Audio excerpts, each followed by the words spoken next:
뭐 진보당을 계속 문제 삼는 것 같은데 진보당이 유언정당이라고 생각한다면 유언소송을 거십시오. 그래서 받아내십시오. 그러고 나서 우리 민주당한테 왜 유언정당하고 그런 연대연합에 나서냐고 따져 물으십시오. 헌법을 존중해야 될 사람이 그렇게 쉽게 정치적 공세로만 일관했어야 되겠습니까? 저는 그런 점에서 문제가 있다면 법률적 대응, 법률 전문가 아닙니까? 법기술자 아닙니까? 그러면 그렇게 대응하시기 바랍니다. 그러나 저희는 지난번에 말씀드린 것처럼 헌법과 이 공직선거법과 국회법에 따라서 국회에 들어와 있는 원내 정당입니다. 그렇기 때문에 저희는 과거에 어떤 문제가 있었든지 간에 그것과는 또 법률적으로 별개의 지금 또 정당으로 되어 있지 않습니까? 미디어 오늘 제가 이제 이번 주 일요일이 창당이기 때문에 공식적으로 당명과 당대표 문제를 이제 조속 매듭해야 됩니다. 그런데 당명 관련해서는 만약 우리가 당명을 정했는데 선관위가 사용 불허를 하면은 너무나 어려운 상황이 발생하지 않겠어요? 따라서 저희가 사전에 민주당 차원에서의 우리 의견을 가지고 선관위에 질의를 해본 것입니다. 그래서 더불어민주연합을 포함해서 몇 개 대의 안이 있습니다만 우리가 우선적으로 선호하는 더불어민주연합을 사용할 수 있는 데 대해서 저희가 선관위에 질의를 했고 여기에 대한 해답이 어제 오후 6시에 왔습니다. 그래서 저희는 이제는 더불어민주연합을 사용할 수 있다라고 선관위로부터 공식 해답을 받았기 때문에 이제는 진보당 그리고 진보연합하고 저희가 좀 협의 협상을 통해서 당명에 대한 공적인 그 정리 과정을 오늘 내일적으로 밟아나갈 예정입니다. 네, 제가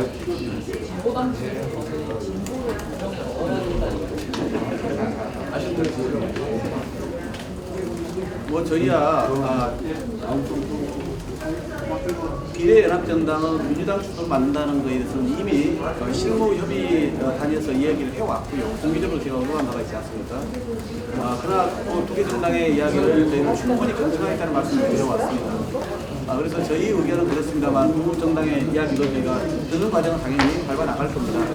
그러나 결국은 이번 선거에서 저희가 비례 의석을 한 명이라도 더 당선시키는 게 또 현실적 목표이기 때문에 어떤 것이 보다 선거 전략상 유효할 것인지를 놓고 두 정당도 판단할 것이라 저희는 기대하고 있습니다. 정당 대표 선임과 관련해서 정해진 기준이 당대표와 관련해서는 아직도 저희가 뭐 정의된 바는 없습니다. 사람을 구체적으로 거론하지는 않았고요. 다만 컨셉을 그전에도 말씀드린 것처럼 이 비례연합정당이 반은 민주당이 주도하는 거지만 또 반은 연합정당에 속해 있다라고 당대표도 얘기하지 않았습니까? 그런 취지를 살려서 연합이라고 하는 그런 취지를 살려서 한다면 저희는 민주당이 추천한 인사와 그리고 시민사회에서 추천하는 인사 한 분으로 이렇게 공동 대표적으로 가는 것이 바람직하지 않냐라고 생각을 하고 있습니다. 그 문제도 오늘과 내일을 거쳐서 제가 매주치는 생각합니다.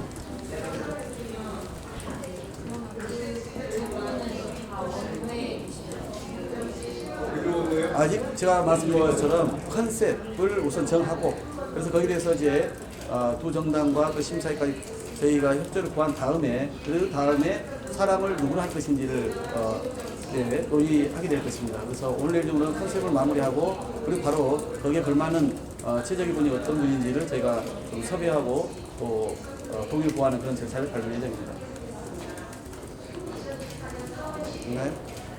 네, 수고하세요. 한 가지만 더 받아주세요. 3월 1일 날 비례연합장에 정당이 발족하면 4명의 후보자하고 각 정당 후보 번호 교호하는 것은 어떤 규칙으로 할지 구체적으로 정해지셨나요? 정당 순서.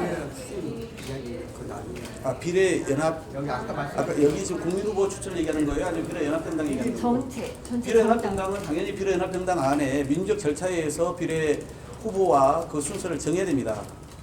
그렇게 되어 있고요.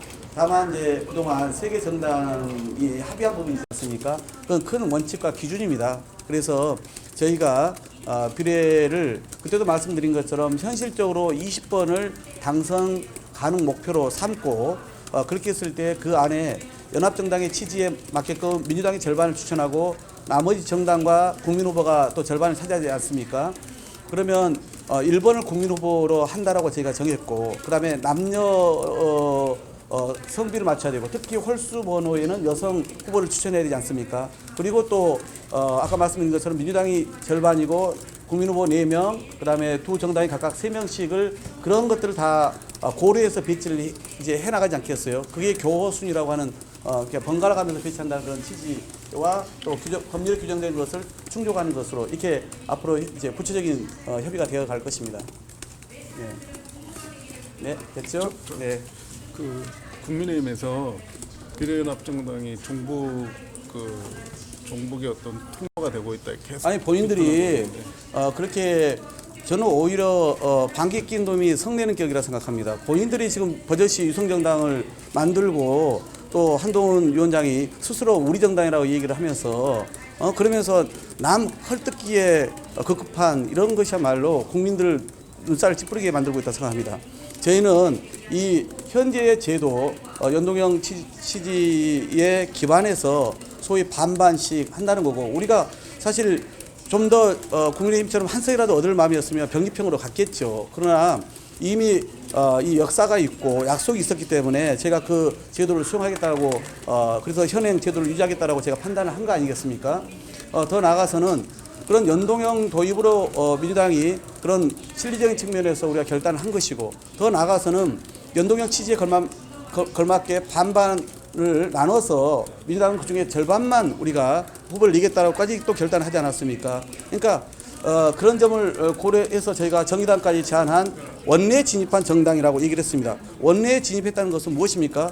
국민들의 기본적 검증을 거친 최소한의 어떤 그런 기본적인 국민적 대표성을 가진 정당이 국회에 들어와 있다. 만약에 뭐 진보당을 계속 문제 삼는 것 같은데, 진보당이 유언정당이라고 생각한다면 유언 소송을 거십시오. 그래서 받아내십시오. 그러고 나서 우리 민주당한테 왜 유언정당하고 그런 연대연합에 나서냐고 따져 물으십시오. 헌법을 존중해야 될 사람이 그렇게 쉽게 정치적 공세로만 일관해서야 되겠습니까? 저는 그런 점에서 문제가 있다면 법률적 대응, 법률 전문가 아닙니까? 법기술자 아닙니까? 그러면 그렇게 대응하시기 바랍니다. 그러나 저희는 지난번에 말씀드린 것처럼 헌법과 이 공직선거법과 국회법에 따라서 국회에 들어와 있는 원내 정당입니다. 그렇기 때문에 저희는 과거에 어떤 문제가 있었든지 간에 그것과는 또 법률적으로 별개의 지금 또 정당으로 되어 있지 않습니까? 그런 것까지 감안해서 저희는 원내에 진입한 어느 정당은 안 되고 어느 정당은 돼요라고 우리 스스로 구별하지 않고 원내에 진입해 있는 그런 이 민주개혁 진보 정당에게 당시에 제안을 했던 것이고, 그중에서 녹색정의당은 논의 끝에 빠져서 아쉽습니다만 나머지 정당들이 남아있기 때문에 그런 논의의 절차를 이어가고 있는 것이다. 이렇게 말씀드릴 수 있겠습니다. 네.